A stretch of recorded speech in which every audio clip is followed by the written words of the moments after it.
मैं आपका आदाद शुमार आपके सामने रखता हूं सर। 24 सेक्रेटरी के पोस्ट हैं जिसमें से सिर्फ 5 कश्मीरी मुसलमान हैं।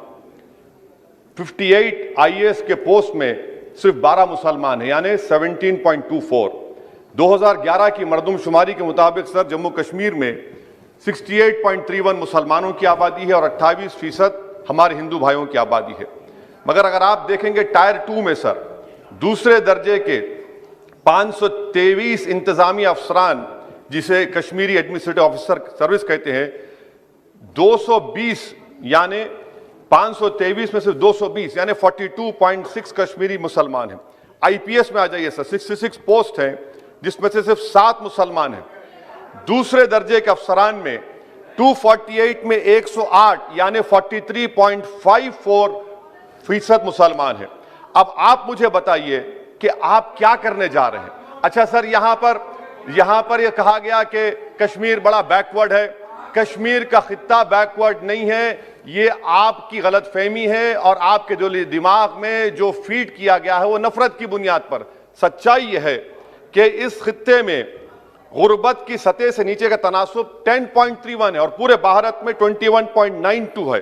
मैं आपसे पूछना चाहता हूं, और ये 2G से 4G करके आपने एहसान नहीं किया, अमेरिका के दबाव में आपने किया। ब्रैड शर्मन से भारत के सफीर ने मिला, अमेरिका ने स्टेटमेंट दिया और आपने 2 दिन में 4G को बहाल कर दिया। आप इस मसले को इंटरनेशनलाइज कर रहे हैं, ये गलत है और इससे कश्मीरी अवाम का डिसएम्पावरमेंट होगा, एलिनेशन बढ़ेगा। शुक्रिया सर। और ओवैसी साहब इसका हिंदू मुस्लिम में विभाजन करते हैं। भाई आपके मन में सब चीज हिंदू मुस्लिम है, मैं तो समझता हूं ओवैसी जी आपको, मगर आप देश के अफसरान को भी हिंदू मुस्लिम में डिवाइड कर दे। क्या कंसेप्ट है आपका? एक हिंदू अफसर मुस्लिम जनता की सेवा नहीं कर सकता, एक मुस्लिम अफसर हिंदू जनता की सेवा नहीं कर सकता। किस प्रकार के देश में हम आगे बढ़ने जा रहे हैं? अफसरों की संख्या हिंदू मुस्लिम में बांटेंगे और अपने आप को सेक्युलर कहते हैं। काय का सेक्युलरिज्म? हिंदू मुस्लिम में अफसरों की संख्या बांटेंगे। इस तरह से तो मान्यवर कश्मीर के अंदर शांति नहीं होगी, ज्यादा चिंता होगी, ज्यादा उचाट होगी, संशय बढ़ेंगे। मेरा सभी से निवेदन है कि इस तरह से नहीं करना चाहिए। अभी उन्होंने एक और निवेदन कर दिया मान्यवर कि 2G से 4G विदेशियों के दबाव में किया है। ओवैसी साहब को मालूम नहीं है, जिसका वो समर्थन करते थे वो यूपीए की सरकार चली गई है। ये नरेंद्र मोदी की भारतीय जनता पार्टी की सरकार है।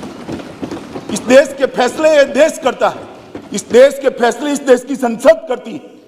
कोई हम पर दबाव नहीं कर सकता और हमने उसको इसलिए रिस्ट्रिक्ट किया था मान्यवर कि कुछ समझने के लिए समय चाहिए था।